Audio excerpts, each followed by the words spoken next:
Well, a good Friday. Thank you for tuning in to the Gardener's Corner program. My name is Rob Hall. We appreciate you tuning in. The Gardener's Corner program, a Friday feature here on TV Channel 10, located on Charter Communications, Channel 191, and also on WKRX 96.7 FM. The program today is sponsored by T.G. Brooks Company and Sandline Golf Cars. Without further ado, please make welcome the all-seeing, the all-knowing, the Johnny Appleseed of asparagus himself, Mr. Carl. I got my pruning shears sharpened for tomorrow. Cantaloupe. A good morning to you, my friend. Good morning, Rob. Good morning. I see you still have that nagging cough lingering. Yeah, it just doesn't want to let go, but it gets better every day, so that's good. Well, I know you picked the cold up in Pennsylvania. Yeah. And you came home, and you've been extremely busy since then, and really hadn't had much of a chance for a lot of rest to maybe get over that cold. Yeah. And speaking of being busy, you was telling me that you have been extremely busy harvesting asparagus. Mm-hmm. Compared to last year I started harvest on April the 4th, but I've started harvesting this year on, this is the fourth day, so March 15th. It started, and I'm afraid with cold weather and frost, it's going to bring it to a grinding halt, and then it'll be about another week before we start to see new spears again. So it is a tad early.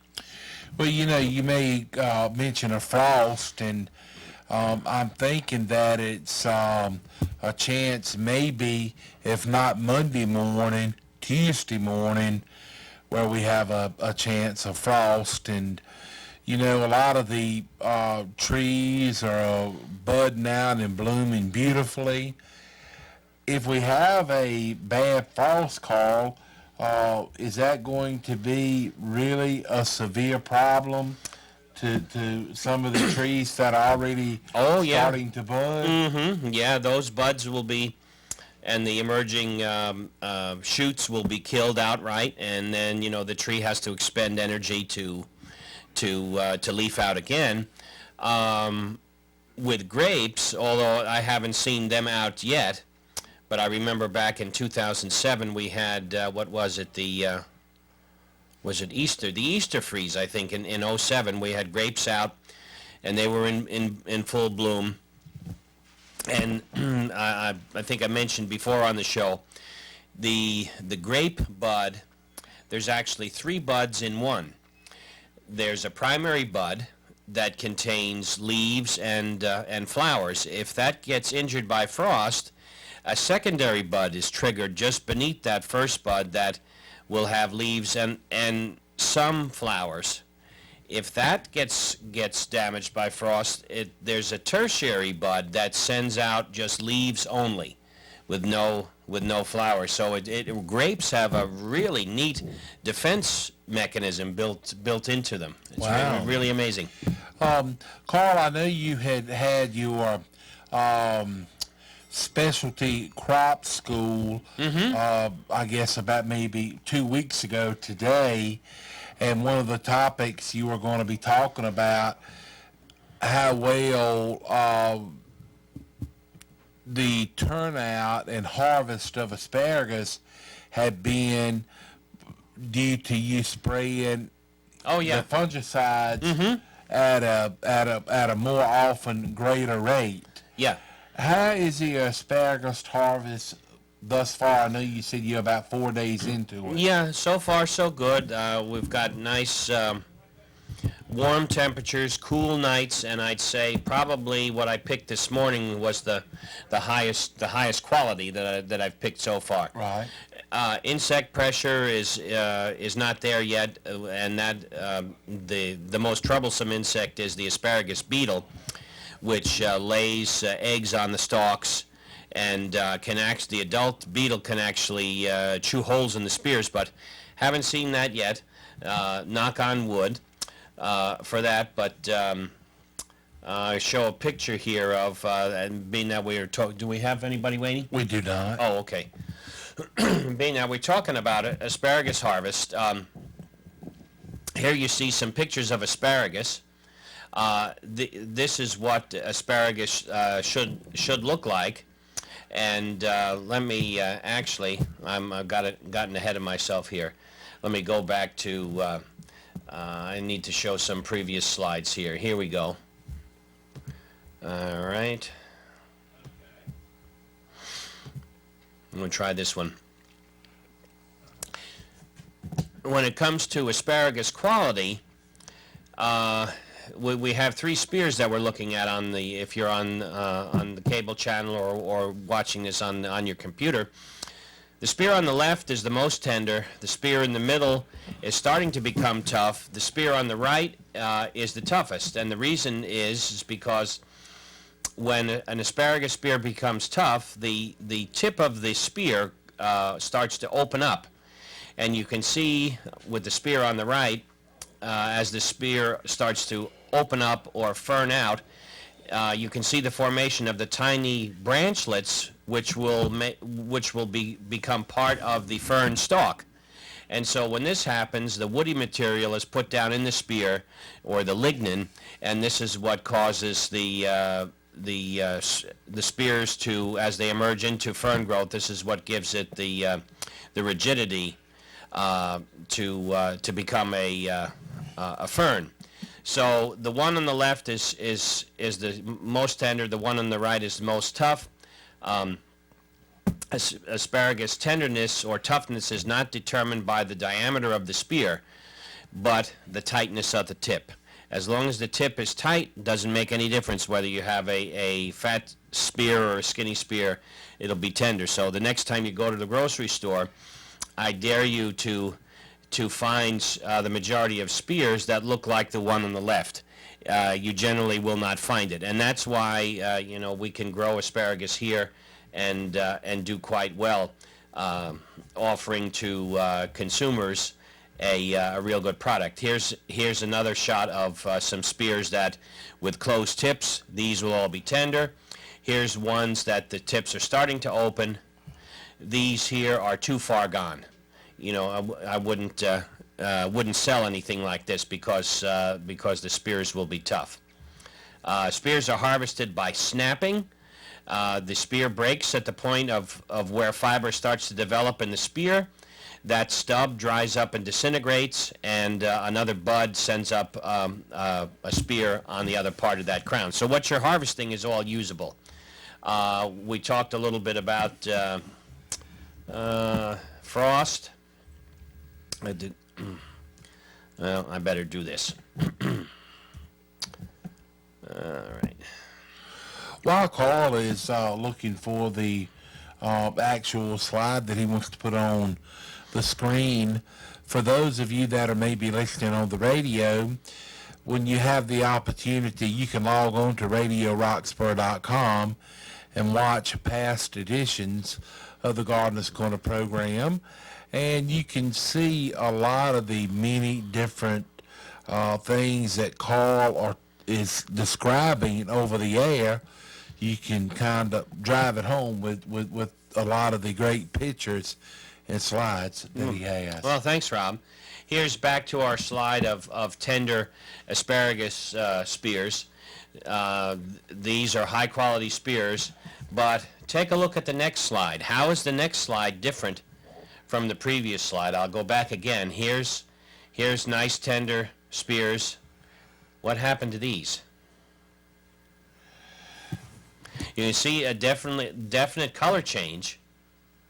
It does, it almost has a yellow-green color. Yeah. That's frost damage.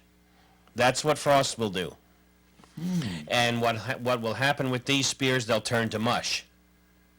And spoil rapidly. So the thing to do, if frost is predicted, and especially if it's going to get down below 32, it's best to go out to your asparagus patch and pick everything that's there. Small tips, large spears, everything. Because if you don't, It's going to turn the spears this a kind of a dark green color, and then they'll just disintegrate. And then once that happens, once we do get a frost event happening, it sends a signal down to the crown of the plant that says, hey, stop sending up new spears for a while. And then there's usually a week delay in harvesting after frost occurs. Well, Carl, it seems that you have said that when you first plant asparagus, your harvest season becomes a little bit longer each and every year as the plant gets older. Correct? That's correct. Mm-hmm. But so again, to reiterate just what you said, for those people that maybe have asparagus planted, they need to keep an eye on the weather, and then maybe the day before they're calling for frost, they need to go out and pick them pretty much clean. Right, and of course, spear growth is dependent on air temperature. With all this warm weather we've been having, at temperatures over 70 degrees, these spears will literally grow, 6, 7, 8 inches a day. And when you do get high temperatures with the New Jersey hybrid varieties, the tips start to open up or fern out at a shorter height under warm temperatures. So that means harvesting maybe a 5 or a 6 inch tall spear in order to maintain that tight tip and to maintain the quality. But if the temperature drops below 70, you might find yourself maybe picking asparagus once every 2 or 3 days because the spears aren't going to grow as fast under cool temperatures. And along with that, you're able to harvest maybe your 7 or 8 inch tall spear, and that tip remains tight. So, there's a lot of give and take, and and especially if you are a grower, you have to give a lot of consideration if you don't have, enough help to harvest, and you're going, let's say it's a Friday afternoon, and you're not going to be able to harvest until Sunday, and the forecast for Saturday is over 70 degrees. How do you pick Friday afternoon? You pick just about, you pick really close, and you pick shorter spears, because under high temperatures on Saturday that's going to grow like gangbusters. So if you don't pick close and you only pick the tallest spears on Friday, by Sunday they are really going to be tall and they're going to be ferned out.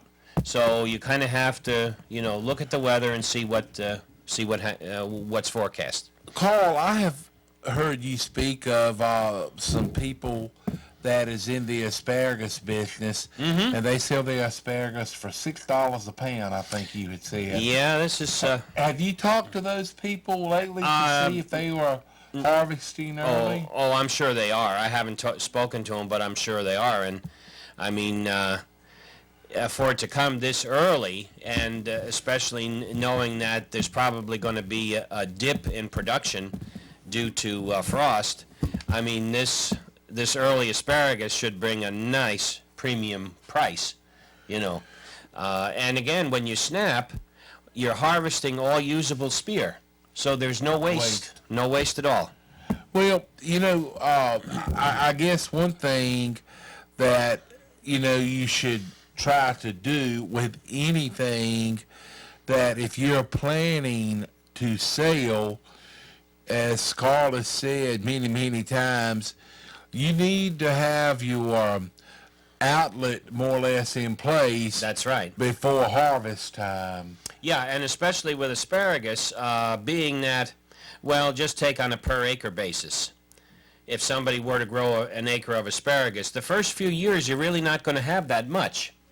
So it's best to take orders in advance, and write down on paper, going through your mind, the second year, the year after planting, you might get between, on an acre basis, maybe, between 250 and 500 pounds off of that acre.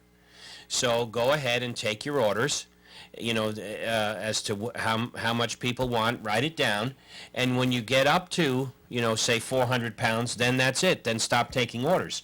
So you've got everything sold. There's nothing worse for you to let people know you've got asparagus. All of a sudden you sell out. There's no more left. There isn't any left, and that gets people mad. So in the early years, sell your asparagus. By taking orders in advance. That's the best way to do it. And then the following year, maybe spend a little bit of time on the phone calling and say, if everything goes well, we'll have some asparagus in them. Yeah, you'll have your Yeah. customer base already starting to be built. We'll be back in a few minutes. Let's get a word on for T.G. Brooks Company. They're located in the Timberlake area, in business since 1936. Whether you're needing hand-cut ribeye steaks, plumbing supplies, mulch by the scoop, the list continues. Let's take a trip to T.G. Brooks Company, and we'll be back right after this. Hey, it's time to put some plants in the ground, like broccoli, cabbage, lettuce, collards, cauliflower, herbs, and early tomatoes. Where do you get them? T.G. Brooks Company. T.G. Brooks Company has your plants. And you know what? You still have time for a weed-free and healthy lawn by applying pre-emergent and weed control, both the granular style and the slow-release fertilizer. This will provide up to 8 months of weed control on your lawn.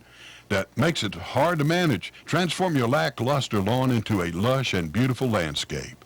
They have plenty of fertilizer, lime, and weed control to get you off to the proper spring start.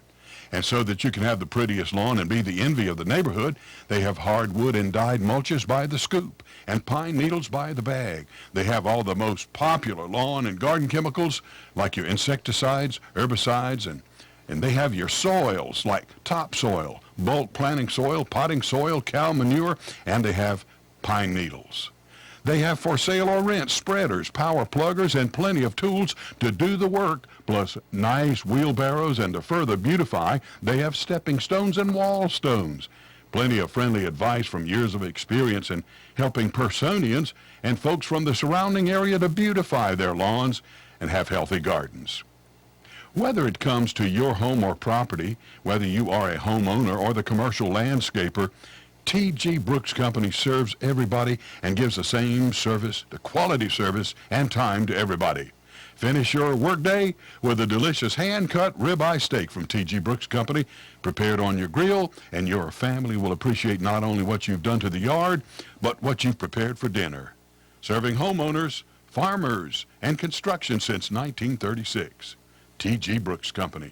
Phone anytime, 364-2428. Here we are back on the Gardeners Corner program. We are live in the studio today, 336-599-0266. That number again, 336-599-0266. If you've got a question for Carl, it would be a good opportunity for you to call him.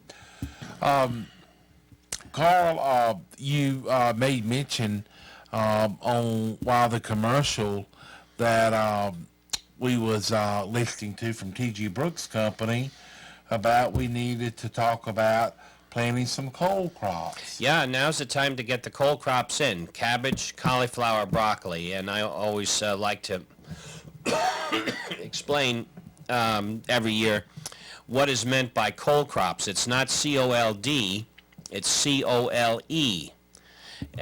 Cole comes from the German word kohl, spelled K-O-H-L. So that's the cole is the German word for cabbage. So this is why we call them the cole crop family or the cabbage family. One vegetable in the cole crop family is kohlrabi, K-O-H-L-R-A-B-I.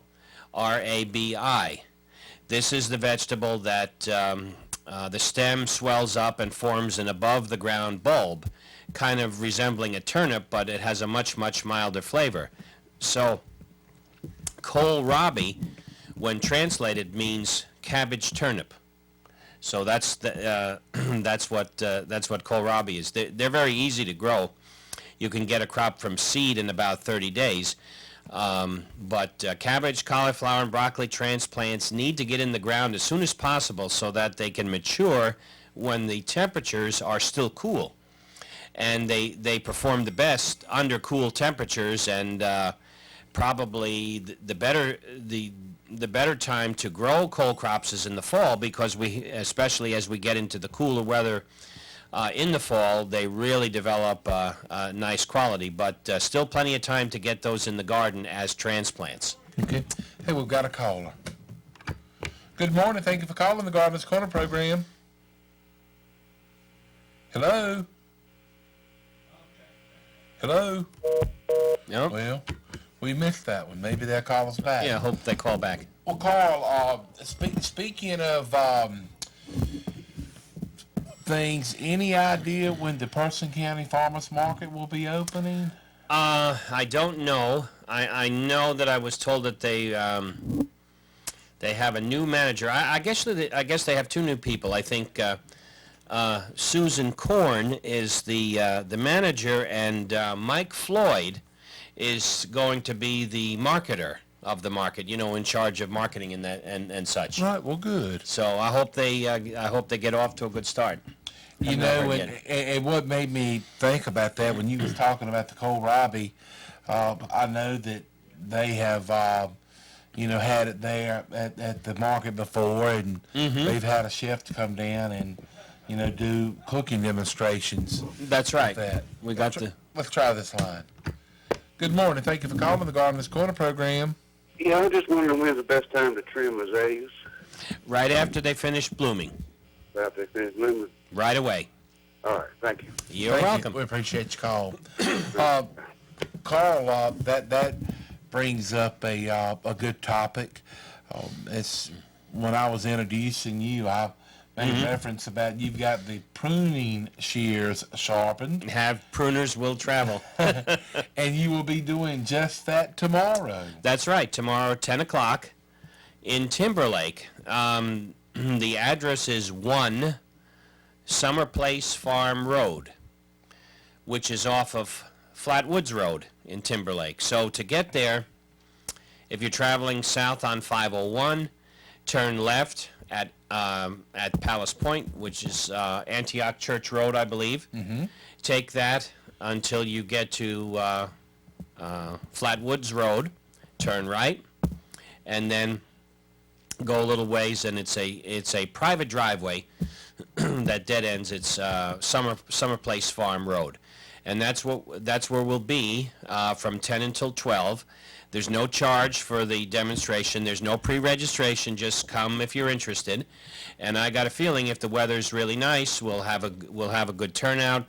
I'll have handouts to give away, insect and disease control in the home orchard that people usually ask for. And this is a very nice location because this individual has a lot of different kinds of fruit trees and small fruits all located close by. They're all small to medium-sized trees, so we can show a lot in a short period of time, and it's a good environment for people to ask questions, and I always like to do that. I always like to tell people ask questions as I go along, because if you have a question, chances are the person standing next to you is thinking the same thing, and of course there's no such thing as a dumb question. So now, Carl, is it plenty of parking at this location, Yes. or will you have to park on the side of the road? no. They do have areas, there's fields and stuff, so parking should not be a problem. And again, that address is, It's 1 Summer Place Farm Road. and that's off of Flatwoods Road. That's correct, Timberlake. Again, the fruit tree pruning demonstration tomorrow morning at 10 a.m. Wear comfortable shoes, dress accordingly, and if you plan to stay for the entire demonstration, it will take about 2 hours. Yeah. if it's a little chilly, of course, wear a jacket. And they are calling for rain tomorrow, but I don't think until the afternoon. If it's just a slight drizzle. Drizzle. Sometimes it is drivel. We'll still go ahead and have it, even if it's a little drizzle. That's no problem. So again, you can go to this pruning demonstration and take away from it a lot of valuable information that you could use for years and years to come. Right. We've got a caller. Okay. Good morning. Thank you for calling the Gardener's Corner program. This is Carl. I was going to ask you about some crepe myrtle. What kind? Is it a special kind of fertilizer you supposed to use on those? The special type of fertilizer is what you receive from your soil test recommendation. Mm-hmm. That's with any plant. Always take soil samples to know what your soil pH is, so that if you add limestone to increase the soil pH, the fertilizer that you do add and what is recommended from the soil test report will be utilized by the plant. So otherwise, pH is not where it should be. You can add all the fertilizer that you want to. It's not going to matter much to the plant because it's all going to remain tied up in the soil. So that's soil testing is number one. All right. Thank you, sir. We All right, appreciate thank you, you. Carl. Thank you. Carl, that brings up a good topic that we can talk on. Soil sampling, as of right now, it's a $4 fee per sample. Right. But that fee will end the end of this month. Right. So starting April 1st, all the way up until Thanksgiving, the soil sampling fee is waived. Mm-hmm. So if you could, in the next couple of weeks, go ahead and do your soil sampling, get them to the Cooperative Extension Service in your, county the first part of April. They will get them sent into the North Carolina Department of Agriculture, and you should have your results within a couple of weeks. Right. So still plenty of time for, vegetable gardens and things like that. And Carl, with the soil sampling, it would be a good idea to go ahead and do some soil samples for your lawn and garden now. That's right. And That's then for your cool season grasses, fall time of the year, Mm-hmm. you would be ready to go ahead and fertilize.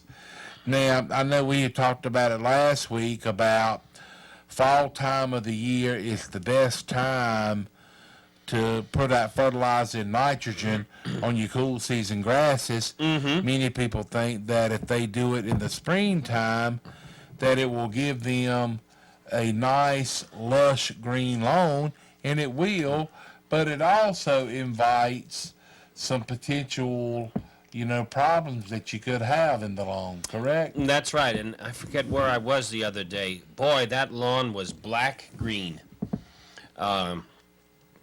I think it was at an apartment complex somewhere. Boy, did they apply the nitrogen, and that was emerald green, the color of that lawn. But oh boy,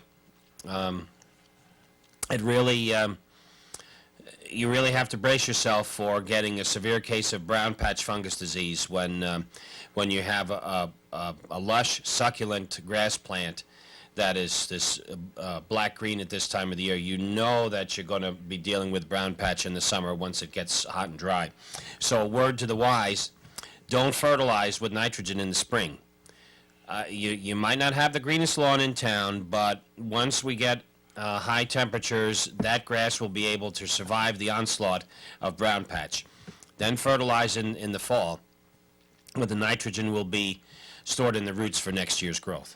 Now, Carl, the caller was asking about fertilizing crepe myrtles. Mm-hmm. Once you get the recommended amount of fertilizer and nitrogen that is needed to fertilize you create myrtles and things like that. Can that be done pretty much at any time of the year? Ideally, it's done as the plant is starting to make new growth, and they can be fertilized up until maybe August the 1st. After August the 1st, the plant starts to slow down, and it starts to it tries to acclimate itself to the fall and going dormant. So if you fertilize heavily in the fall, especially with trees and shrubs, it's just like fertilizing lawns in the spring. Fertilizing trees and shrubs heavily in the fall is going to promote a bunch of new growth, and then that will not harden off properly, for the winter. Then we'll get a lot of winter injury.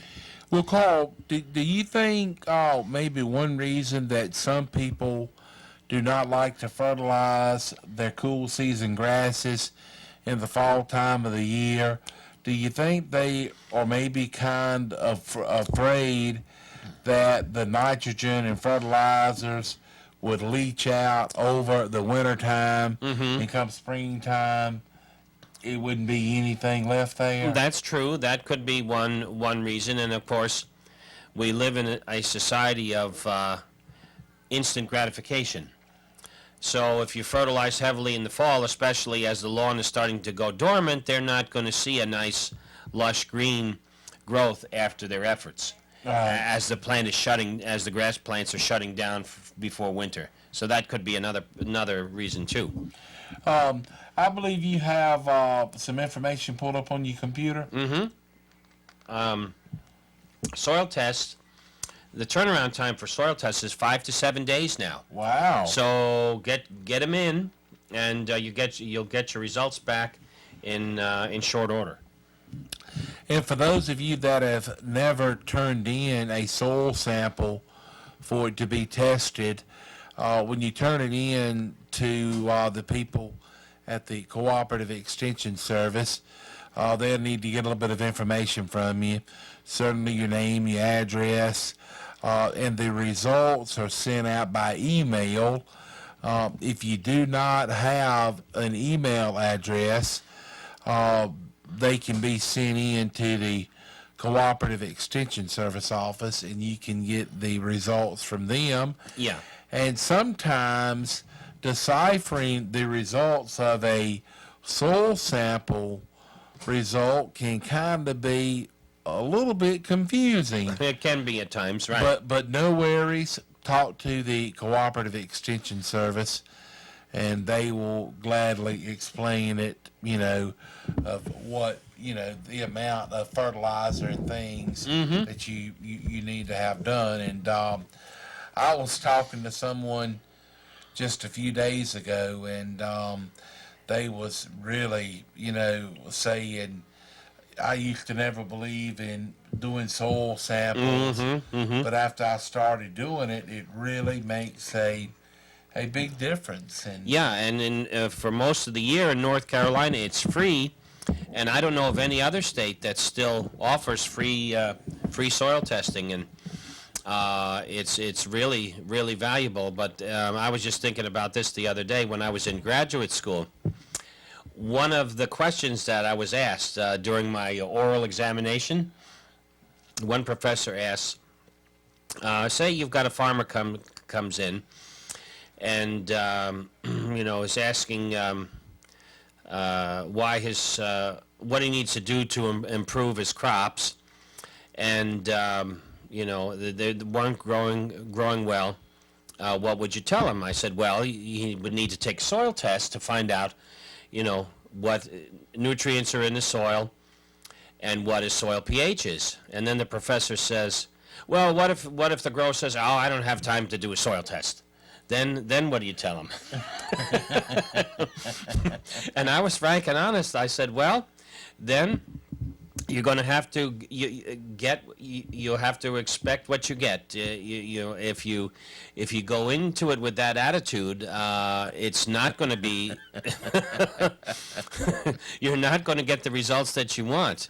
Just because you want to do something a certain way, And I guess I'm subject to that too, to be stubborn and obstinate at times. That generally doesn't solve your problem. In fact, it makes it even worse. So, It's almost like going to the doctor and you say, "Doc, my arm hurts only when I raise my arm above my head," and the doctor says, "Well, don't raise your arm above your head, you'll be okay." exactly. So, but again, we can't stress it enough. Get your soil samples in and get the results, and that way you will be able to, know what the recommended amount of fertilizers and nitrogen is needed, and some other information that you will be asked when submitting your soil samples. They will ask, has it been any lime put on the land, recently, and what are you wanting to plant? And so if you are doing a raised bed garden, or maybe you are having a 1-acre garden, you need to get samples from several different areas in the plot that you're doing the soil samples for, and mix those soils together. And you only need about a 1 small pint Ziploc bag of soil Right. that is free of rocks and roots and other debris. And that way it doesn't take very long. And you may have multiple locations that you would like to have a soil analysis done. That's not a problem at all. You supply the information in the soil, and the Department of Agriculture will do the soil sampling. One plant that has gained, I think, considerable interest in the past few years are blueberries. I think a lot of people have a fascination with blueberries, and it's a good plant to grow. Provides good fruit. The fruits are high in antioxidants, which is good for preventing certain types of cancers. But a lot of times people fall a mile short of knowing what to do when growing blueberries, and that is they plant blueberries and then the plant just continually struggles. So when we mentioned about soil testing and how important soil pH is, blueberries are a plant that require an acid pH, a pH of around 4.5. Blueberries are in the same families as azaleas, camellias, and rhododendrons. So these plants need an acid soil pH. So this one goes in the opposite direction from adding limestone to raise the soil pH to make the nutrients available. With blueberries, we want an acid soil pH. We never want to see any lime added to blueberry plants at all. So soil testing is very important, and a lot of people are surprised to learn that in order to grow good blueberries, you have to take a soil sample, get it analyzed, and then they add the proper amount of sulfur to the soil. This lowers the pH, and it takes about 3 to 4 months for that sulfur to react with the soil before it brings that pH down. So a lot of times people buy blueberry plants in the spring. They might be dormant, bare-rooted plants. They might go and buy containerized plants from a nursery. The thing not to do is plant them, then take a soil sample and add the sulfur.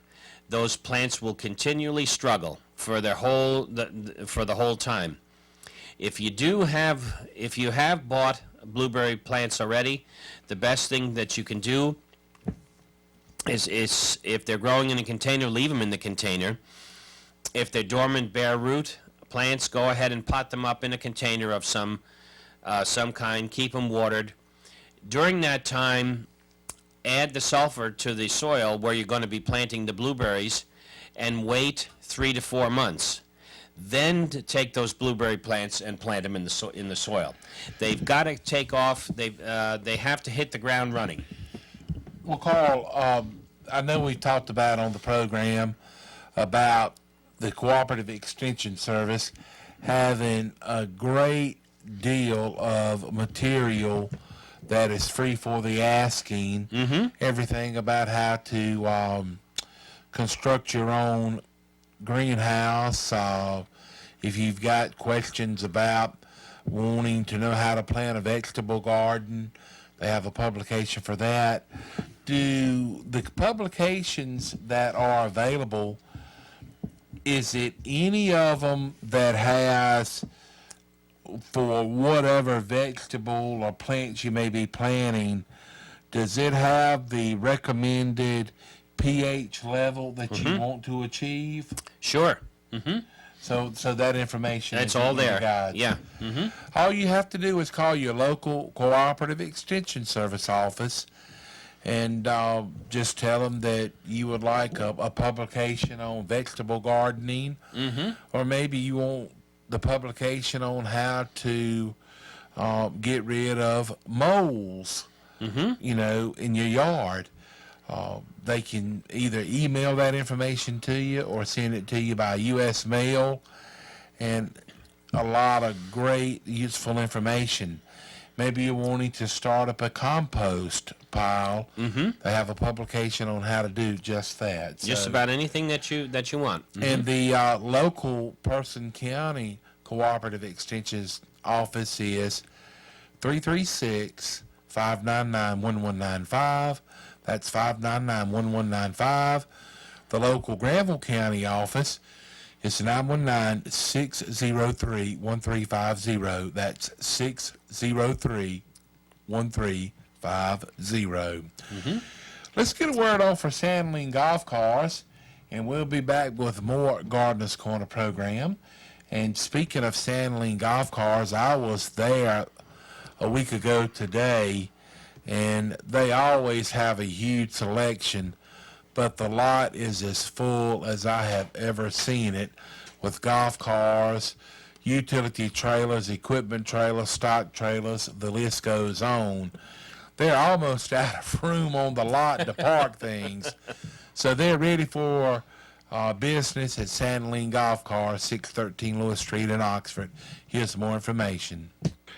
Sandling Golf Cars, located 613 Lewis Street in Oxford, is a place you can find club car and easy-go golf cars.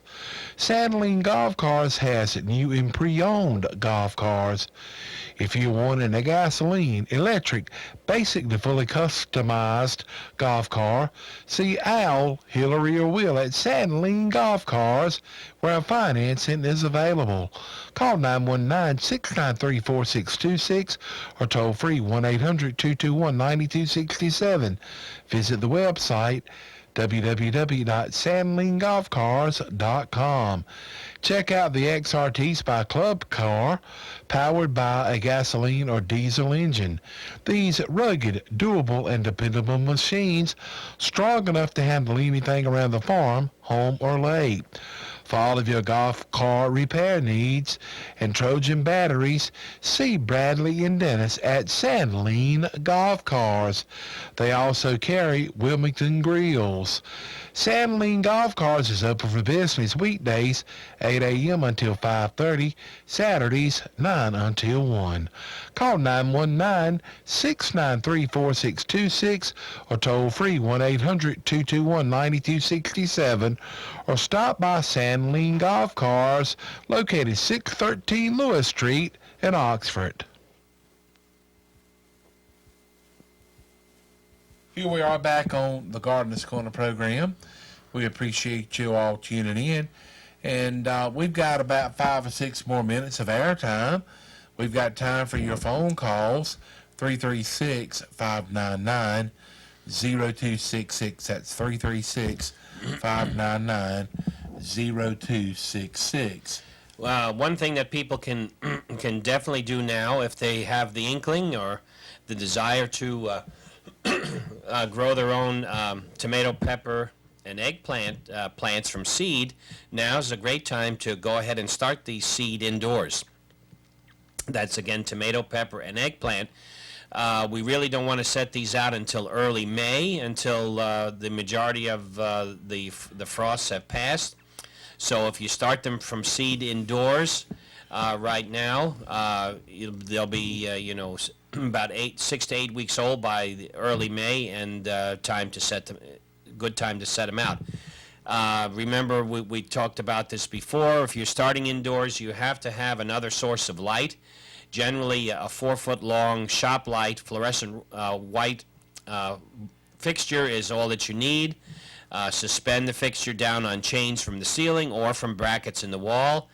Make sure that the lights are always close to the flat, never more than 3 inches away from the flat, because most of the light intensity is just around the bulbs. As you bring the light source away from the plants, the light intensity drops off dramatically, and you get tall and spindly plants, and this is where a lot of people fail.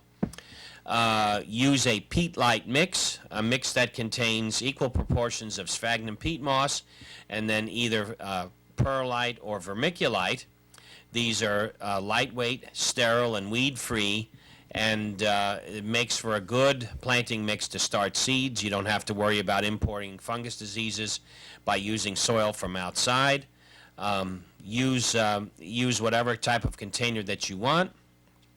The ones that are really handy are the ones similar to what tobacco growers use. The styrofoam plats, they're referred to sometimes as speedling flats. The cells are an inverted pyramid design, so it starts out wide at the top and tapers off at the base. And then these are good because these roots stay all inside the cell, and they don't grow out the bottom. So when it comes time to transplant these outside, all you have to do is pull lightly on the stem, and then the whole transplant comes out without breaking apart. So these are very good to start seeds indoors. Again, get your cabbage, cauliflower, and broccoli transplants out into the garden this month so that they can make good growth. Also, good time to start Irish potatoes if you haven't done them already. And maybe get a quick direct seeding of spinach and peas, and hoping that they still can mature before it gets too hot. Lawns, you can go ahead and apply broadleaf weed killers to your lawn, your 2,4-D type products such as Speed Zone or Trimec, if you didn't do that before. If you want to put down granular herbicides to control crabgrass, now's the time to do that. Make sure that you buy the granular pre-emergence herbicide by itself and not mixed in with fertilizer, because now is not the time to be fertilizing cool season lawns. Just buy the crabgrass preventer, the granular crabgrass preventer by itself without the fertilizer, and you should be in good shape. Well, Carl, one thing, since it is the chance of frost in the forecast for the first part of the week, one thing that maybe we should make mention of, we have on April the 15th, up until April the 15th, we are still at a 50% chance of frost. That's correct. So the closer to May 1st that we get, the less chance that we are to have frost.